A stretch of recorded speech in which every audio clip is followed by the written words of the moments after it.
Fala galera do canal Mundo Sociológico, eu me chamo Thiago Paiva, sou professor de Sociologia e o objetivo do canal é bem claro, ajudar você que vai fazer prova do vestibular, dando super dicas e também trabalhando nos principais conceitos que serão constantes em diferentes provas de vestibular. Gente, mas antes, não esqueça, inscreva-se e dê o like. A aula de hoje vamos trabalhar o conceito de cidadania no Brasil. É um conceito que é muito comum em diferentes livros e inúmeros teóricos irão trabalhar também esse conceito. Porém, vamos destacar um teórico brasileiro chamado José Murilo de Carvalho. José Murilo de Carvalho, como trabalha a cidadania no Brasil, deixa bem claro que a formação da nossa cidadania foi diferente em relação à Europa. Na Europa, a primeira grande conquista lá foi o direito civil, depois o político e por último o social. Aqui no Brasil foi ao contrário. Aqui no Brasil, segundo ele, primeiro veio o reconhecimento do direito social, depois o político e por último o civil. Agora, como é que ele chega a essa conclusão? Ele chega a essa conclusão analisando o nosso contexto histórico, principalmente o contexto da história política do país. E a partir do momento que você estuda a história política brasileira, você percebe uma característica. A nossa história política ela está pautada numa grande instabilidade. Agora, como é que você pode, na verdade, afirmar isso? Analisando as constituições que marcaram o nosso Estado. Gente, nós tivemos sete constituições. A partir do momento que um Estado teve 7 constituições, logo esse Estado, para ter tudo isso de constituição, é porque ele passou por grandes conflitos. E esses conflitos acabou gerando uma instabilidade. E essa instabilidade atingiu diretamente a nossa cidadania.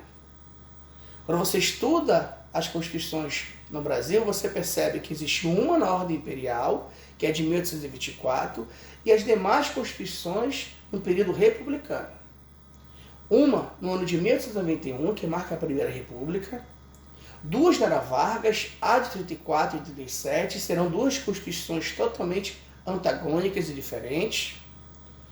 A de 46, que marca a República Liberal, a de 67, que legitima o regime civil-militar, e durante esse regime civil-militar surge a Emenda Constitucional de 69, e a nossa última Constituição, que é a Constituição de 88, que marca a nova República. Quando você começa a analisar essas constituições, nós vamos perceber o quanto a nossa cidadania ela foi realmente afetada. Quando você pega, por exemplo, a Constituição de 1824, é nítido a exclusão de uma parcela significativa da população brasileira. Essa Constituição, ela estabelece o voto censitário. O que seria voto censitário? Vota somente aquele que tiver uma determinada renda. E essa renda vai variar no primeiro reinado, na regência e no segundo reinado, excluindo grande parcela da população. Além disso, além dessa restrição do direito político, você também tem uma restrição do direito civil, porque as liberdades individuais elas serão realmente respeitadas. Por exemplo, no Brasil Imperial, nessa Constituição é estabelecida uma religião oficial. E qual seria essa religião oficial? O catolicismo.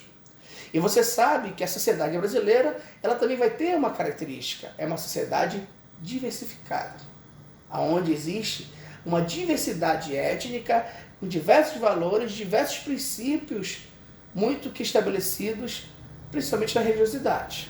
Então você vai ter uma religião oficial totalmente numa cidade diversificada.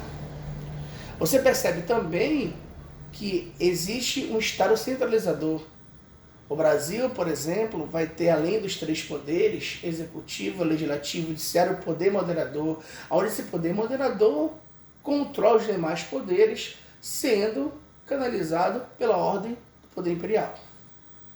Então a Constituição de 1824 deixa bem claro todo um processo elitista, intolerante e centralizador do Estado brasileiro, que afeta diretamente a nossa cidadania.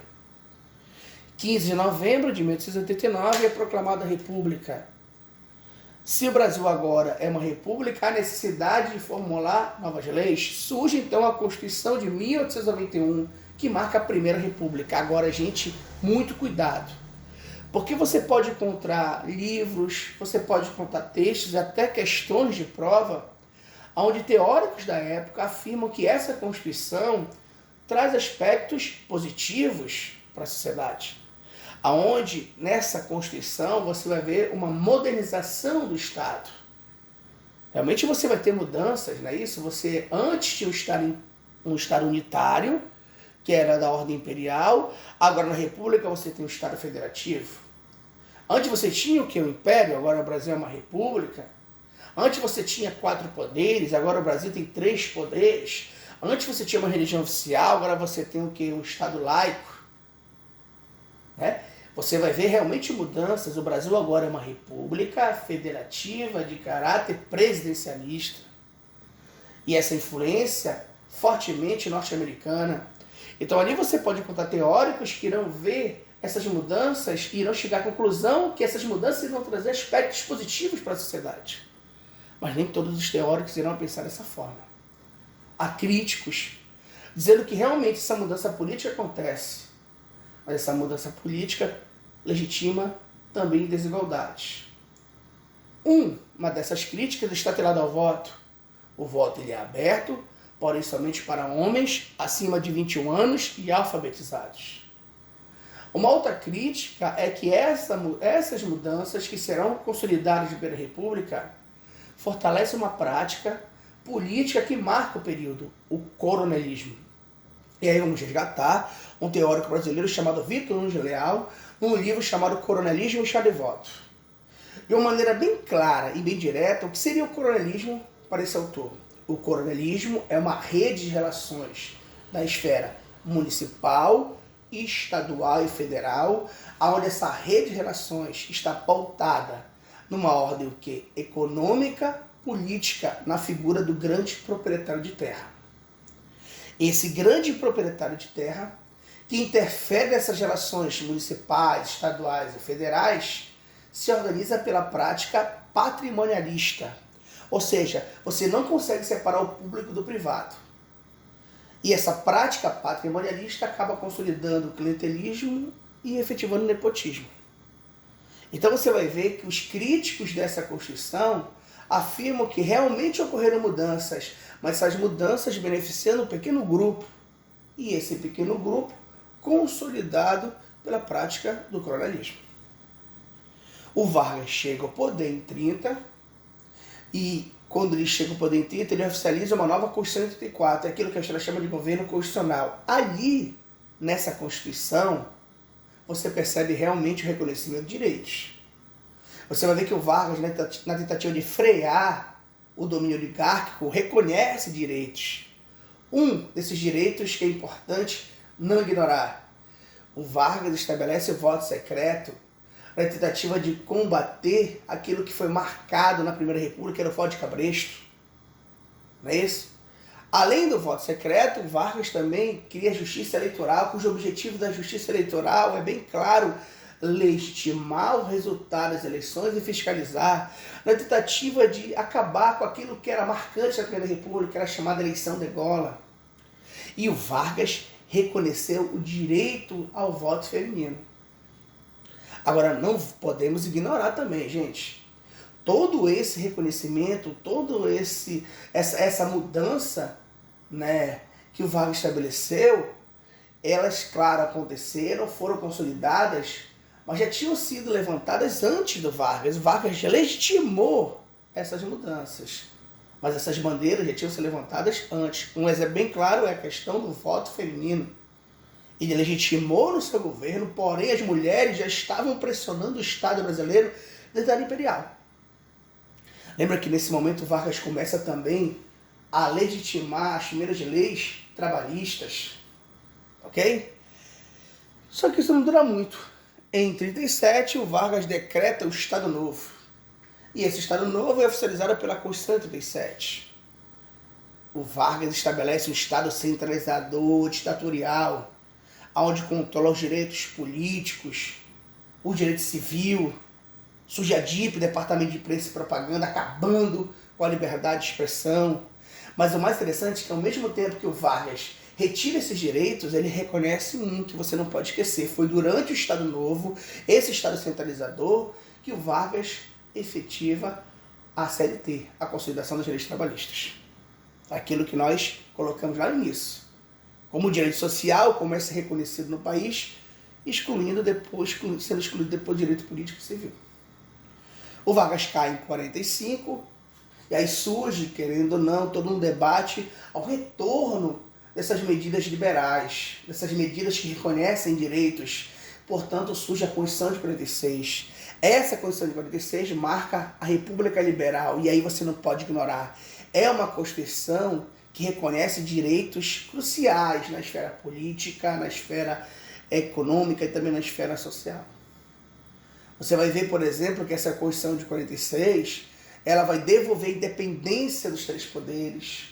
Essa Constituição de 46 oficializa eleições diretas para presidente. Essa Constituição de 46 estabelece alguns direitos básicos individuais, como a liberdade de expressão, como também o direito à greve.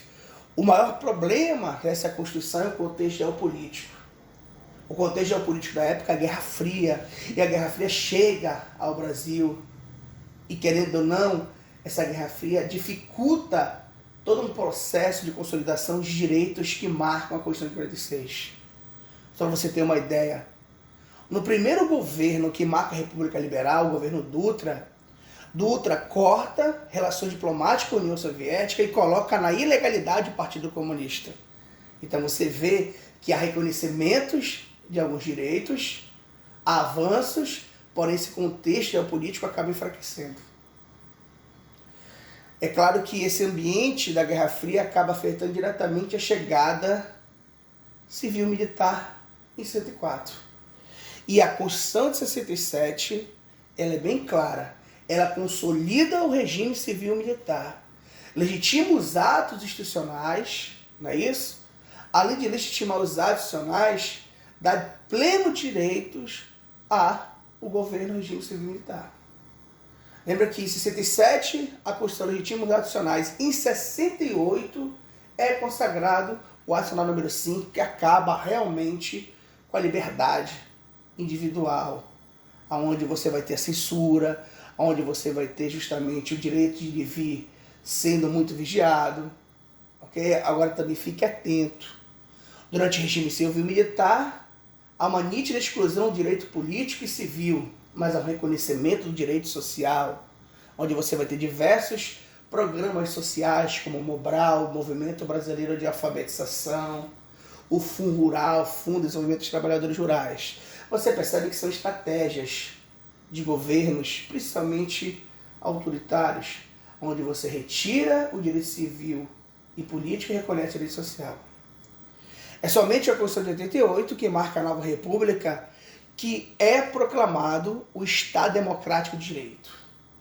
Segundo os teóricos, é a única Constituição que reconhece, além do direito social, o político e o civil. Onde essa Constituição legitima as liberdades individuais, onde essa Constituição tem o objetivo de proteger não somente o social, não somente o político, mas principalmente o direito individual. Não é à toa que essa Constituição ficou conhecida como Constituição Cidadã, que marca o cenário atual do Estado brasileiro. Valeu, galera. Um grande abraço.